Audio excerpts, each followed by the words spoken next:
ครับวันนี้ผมจะมาอู้เรื่องงานภาษาละนานะครับก็มันผ่านมานักมานอกพยาอันหลายยุคแล้วนะครับเห็นไหมอันยุคแรกๆนะครับมันก็เป็นยุคอัน400-500 ปีที่แล้วเนาะมันเริ่มเป็นอันยุคภาษาละนายุคต้นๆน่ะมันอยู่ในแต่แป๊บยาน้อยๆเนี่ยนะสมัยนั้นมันยังบ่มีไม่เอกไม่โทรนะครับไม่เหยาะไม่ขอจ้างแล้วก็อันนั้นไหมแล้วรุ่นประมาณ300 ปีลงมาเนี่ยก็อันมีกระดาษปั๊บสาแล้วนะก็ไอ้แม่พวกก็เขียนไม่ได้นะมันพวกก็เขียนในปั๊บสามันไอ้รุ่นแรกๆมันมีไม่เอกไม่โทรไม่เหยาะไม่สั้นนะรุ่นไอ้ปั๊บสานี่มันมีไม้เหยาะไม้ขอจ้างแล้วนะครับมามีไม้ซัดไม้ขอจ้างมาเป็นอะไรอย่างก็ว่ามาจะถึงมันยุค100 ปีโฮงพิมพ์ผู้เหลืองมาใจไหม แล้วหลังจากอันร้อยปีนะหลังจากร้อยปีลงมารุ่นที่ไปเขียนเป็นกระดาษนะ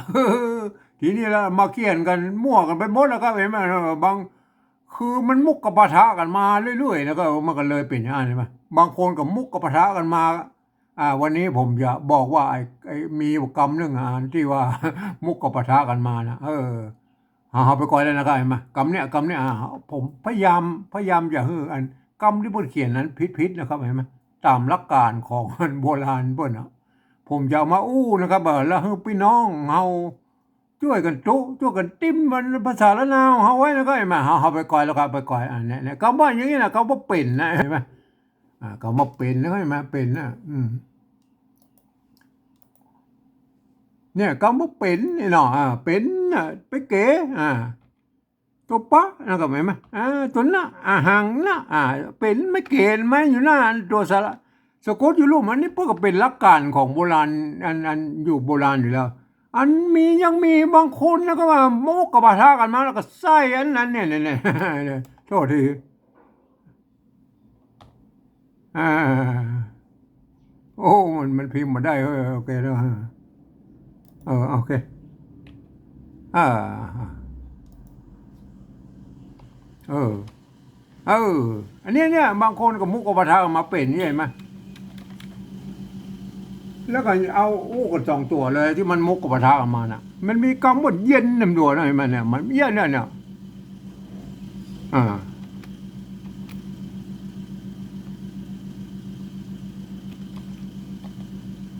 เนี่ยมุกเอาโทษทีมันเข็มไม่ได้โอเคนะเอา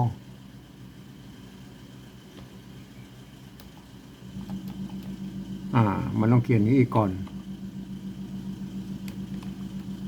ใส่ไม่ซัดก่อนเอออันนี้มันได้เว้ยนี่ใส่ไม่ซัดก่อนแล้วเอาไม้เก๋มาไว้ตรงหน้าเลยนี่มันพิมพ์สมัยใหม่มันเป็นเป็นออยอย่างอืม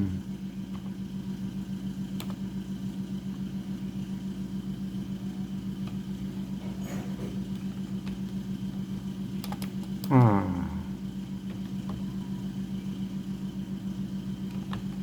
อืม มันใส่ไม่ซัดไปได้เว้ยบางคนตัวเนี้ยพวกก็ใส่ไม่ซัดกันอย่ามันที่ผมไปเจอนะครับมาเย็นก็เหมือนกันนะใส่ไม่ซัดข้างบนเหมือนก็เป็นนะเนี่ยอย่างเงี้ยเนี่ยเย็นก็เป็นหรือมันกำว่าเป็งอย่างนี้เนี่ยปุ่นมันโบราณมันมาใส่กันเลยนะไอ้เป็นไอ้แบบเอาไปก้อยอันโบราณมาหรอไอ้ยุค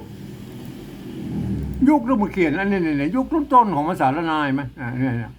ยุคเมื่อเป็นอัน แต่แป๊บภาษาน้อยๆแล้วนะก็ไอ้มันเนี่ยมันเป็นใช่ไหมเนี่ยเป็นนั่นก็เป็น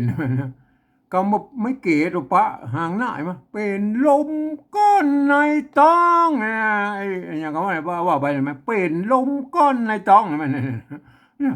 พวกก็มีไม่เก๋ตัวปะห่างหน้าไหมพวกมันต้องใส่ไม่ซัดแล้วก็เห็นไหมเนี่ยคนรุ่นหลังมาใส่เป็นกับเย็นหาประกอบกับเย็นกับมาเย็นเนาะเนี่ยเนี่ยเย็นยังไงมา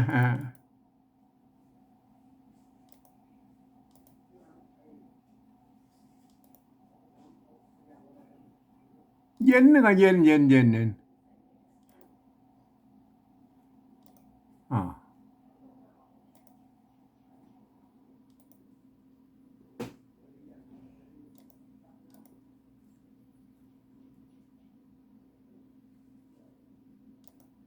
เอออืมเออไปไหนกันแล้วเย็นเมื่อกี้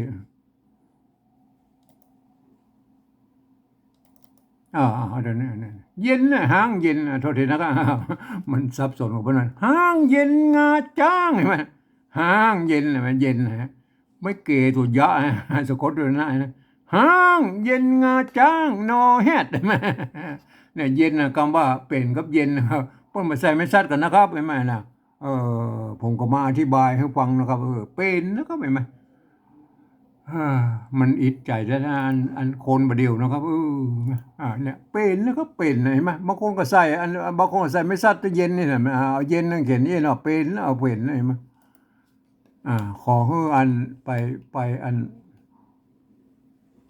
ขอให้ไปอันทบทวนกันนะครับภายหันก็ว่านะครับไอ้เป็นกับเย็นน่ะแล้วก็เป่งอย่างนั้นน่ะป้นบะใส่ไม่ซัดก่อนนะครับเห็นไหมนะป้นบะใส่ไม่ซัดกันนะครับเห็นไหมมันแค่นี้มันก็เป็นแล้วนะครับเห็นไหมอันนี้ เป็นนะครับตัวปะเป๋ถ้ามาใส่ตัวนี้มันเป๋นะครับใช่ไหมเป๋สะกดด้วยตัวหน้าส่วนหน้าเป็นเป็นใช่ไหมเป็นถ้าเป็นอันสะกดด้วยกะดาบะแล้วครับสะกดด้วยกะดาบะเห็นไหมกะดาบะเนี่ยอันนี้มันเป็ดใช่ไหมโอ้ออกเก่งเองกับกะดาบะนะครับกะดาบะท่านก็ผ่านนะลูกนะกะดาบะนะกะดาบะอันนี้เปกใช่ไหมเปกใช่ไหมเนี่ยเปกใช่ไหมอันนี้เราปะป้อมเนี่ยอันนี้เปรตใช่ไหมเปรตใช่ไหมเนี่ยน้ำเป็นใช่ไหมอันนี้เนี่ยเปรตผีเปรตใช่ไหมอันนี้ผีเปรตใช่ไหมอันนี้ผีเปรตใช่ไหมเห็นไหมถ้าอย่างนี้มันเป็ดได้แล้วก็อันนี้ทีนี้ละเป็ดท่านใส่ไม่ซัดก็ใส่ไม่กะนะครับไอ้มาอันนี้เป็ดอันนี้มันเป็นอันท่าน ถ้าเราแยกให้ถูกนะครับมันจะเป็นแล้วมันเป็นอยู่แล้วนะครับถ้าเป็นเป็ดเนี่ยโอเคใส่ไม่ซัดได้นะครับเนี่ยโอ้มันใส่ไม่ได้เอาโอเคแล้วก็เป็ดใส่ไม่ซัดได้นะครับมาเป็ดอันเป็ดนี่ใส่ไม่ซัดได้นะครับโอเคนะเป็ดเป๊กอย่างเงี้ยมันเป๊กอย่างเงี้ยเป๊กเป็ดเป็ดใส่ไม่กะก็ได้นะครับอันเป็ดนะเออ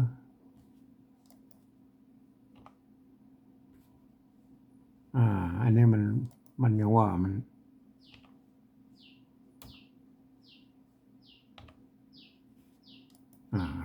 อย่างนี้เลยมั้ยเป็ดเป็ดไหมอันถ้ามาใส่ตัวดะนี่มันเป๊ะเนาะก็เป๊ะแล้วก็ใส่ตัวดะก็เป็ดใช่ไหมนะอันนี้เหรอมันมีไม่ไกลเป็ดใช่ไหมนั่นนะอันนี้ก็คือ